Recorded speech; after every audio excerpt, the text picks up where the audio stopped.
Hey, a 5-minute quickie that lasts about 7 minutes, that's all. But it's something for you to muse about, having to be perfect, having to just exceed and take away that fear of failure and that belief of I'm not good enough.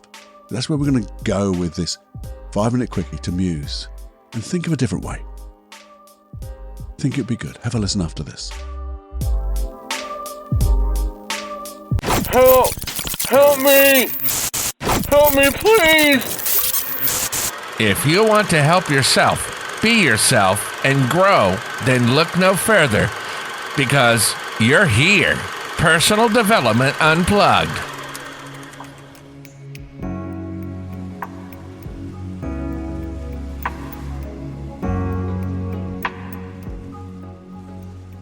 Hey friend, another dive into 5 minutes of musing.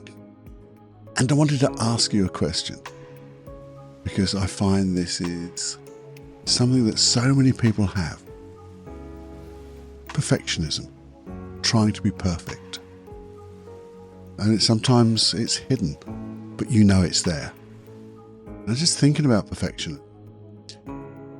There's a point where you will never be perfect. What?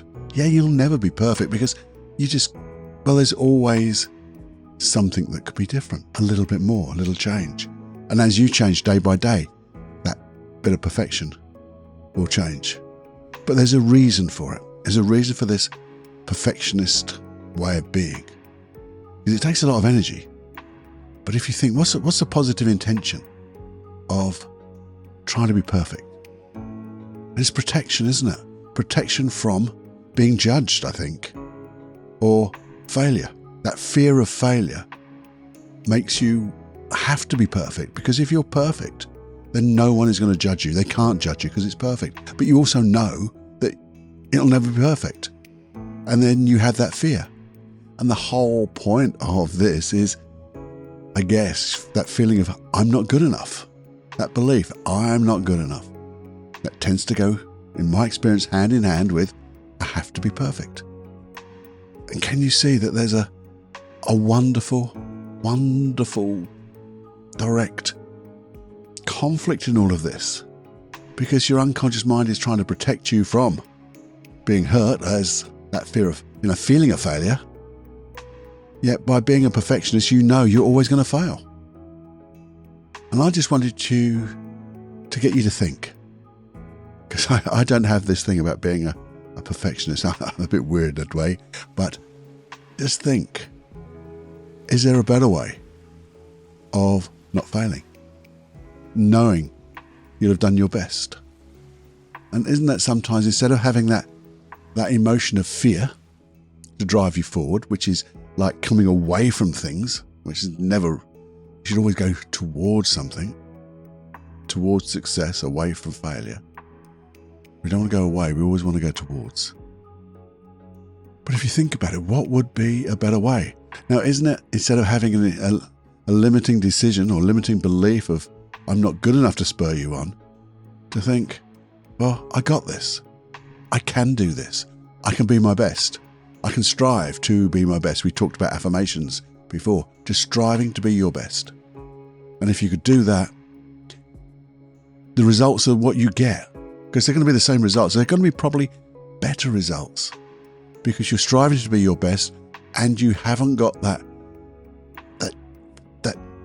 fear that's really pulling and tightening around you. That feeling in your tummy, or that tightening of the neck, the throat, and getting that foveal vision of just worrying. Whereas if you could just be open, aware, being able to just access all your skills, all the things you know, wouldn't that be a better way to be?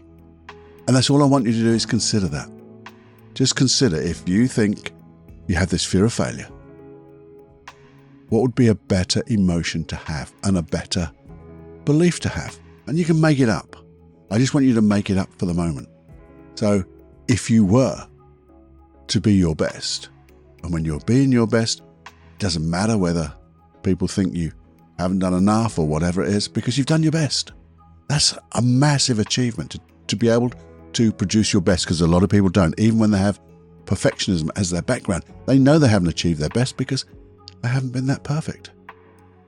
So maybe just imagine, what if you were to be able to be free from that fear of failure?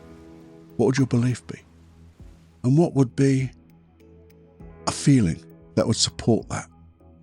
And maybe just over a cup of coffee, a G&T, that quiet time that you have. I love sometimes that quiet time in the evening before, either just after a meal or just before a meal, where you can just get away for 5 minutes and think, what would be a more empowering belief to have that would make me feel comfortable? What would be a more creative emotion, maybe? Doesn't have to be creative, but just a more appropriate feeling and behavior. And then when you think of putting all those three together, the emotions, the beliefs, and the behaviors, if you were to have them, how safe and comfortable would you be? And I know the answer, but I want you to find it. So this is going to be something to muse on, but also probably a taster now for a longer podcast, so we can really dive into how to let it go, how to access those feelings even more, so your unconscious mind can decide, there are better ways. Okay, in the past it used to work, but now we can find a better way. So please muse. And if you want to tell me what you mused about, you can always email me, feedback@personaldevelopmentunplugged.com. I'd love to know, because that could also be some of the seeds that get sown in that longer podcast. Anyway, have a think. And by the way, when you do think, you don't have to be perfect in your thoughts. Okay? I give you permission to not be perfect. Anyway, have more fun than you can stand in music and flying away.